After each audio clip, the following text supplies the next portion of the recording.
Bir mukabele aşağı yukarı 27 senedir hem cüzde namaz kılıyorum elhamdülillah, hem de mukabele dinliyorum, hem de kendim yapıyorum. Evet. Ama her insanın hiç olmazsa ömürde bir defa cüzde teravih namazı kılmasını ve zaten bu Ramazan ayı Kur'an ayıdır. Yani Ramazan'ı Ramazan yapan Kur'an'dır. Değil mi? Kadir gecesi mesela. Kur'an gecesi. Onun için bu ayda bol bol Kur'an okumak, mealini anlamak veya dinlemek en faziletli ibadet, nafile ibadet olarak bu ayda bol bol Kur'an okumak, Kur'an dinlemektir. Onun için biz de bu realiteye riayet ediyoruz. Büyük hasret çektik. İşte şimdi inşallah nasip etti Allah. O hasretimizi gidermeye çalışıyoruz. Hamdolsun büyük bir kayıptı yani. 2 yıllık Kur'an'dan mukabeleden, gerçi cami cemaatiyle bile, yoksa evlerimizde aynı teravihi kılıyoruz kısmen de olsa. Mukabelede okuyoruz fakat cemaatle yapılan ibadet bambaşkaydı. Teravihi cemaatle kılmak bambaşkaydı.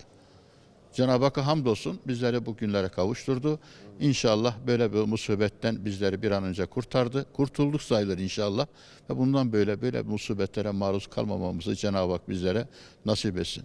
Biz 2 sene biliyorsunuz ki ara verdik. Hakikaten çok üzüntü içerisindeydik. Elhamdülillah bugün de Rabbim nasip etti. Ramazan 1. gününde ikinci mukallememizi yaptık. Hamda şükürle tesbih ediyoruz Rabbimizi.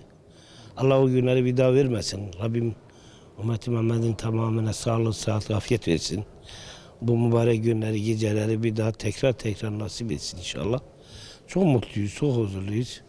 Rabbim hayırlara vesile kılsın inşallah. Arkadaşlarla beraber hep birlikte yapıyoruz. Geçen sene yani camilerde yoktu, evde yapıyorduk. Hünüz tek başımıza. Ama burada birlik beraber içerisinde olunca daha güzel, daha duygulu, daha tevşikli olmuş oluyor. Sevabı daha çok olmuş oluyor tabii ki. Onu Rabbim cümlesinin kabul etsin, bizim de kabul etsin. 10-15 senedir mukabele Kur'an'ı cüzü cemaatle okumaya geliyordum. 2 yıl bu pandemiden dolayı olmadı. Rabbim inşallah o günleri bir daha bize göstermesin. Cemaatle tabii ki cüzü okumakla yalnız yapmanın arasında çok fark vardı. İşte cemaatle tanıştıklarımız olmuştu. Onlarla oturup sohbet muhabbet ediyorduk. Nasıl ki işte namazın tek kılıp veya cemaatle kılmanın arasındaki farkı neyse cüzün de aynen öyleydi yani. Rabbim tüm Müslümanlara o acıları işte tekrar yaşatmasın. Umarım bir daha böyle bir musibet görmeyiz. Evet, bu anı da hasretle bekliyorduk yani. Ve Rabbim bize yine nasip etti. Allah'a hamdolsun. Allah'a çok şükür. Öncelikle Ramazan'a vardığımız için çok mutluyum. Bu vesileyle tüm İslam alemine hayırlı ve uğurlu olmasını dilerim. Bizler Müslüman olarak yaşantımıza, kendimize bir düzen vermemiz lazım. Hayatta her şey olabilir. Fakat ibadetlerimizi, şeylerimizi aksatmadan güzelce kılmamız lazım. 2 senedir pandemiden dolayı bayağı sıkıntı çektim. Ben de yaş olarak. Namazımızı kıldık, ibadetimizi yaptık. Güzel, Allah hastalık falan vermeye. Allah boyuna bize daha iyilere vesile eyle abi.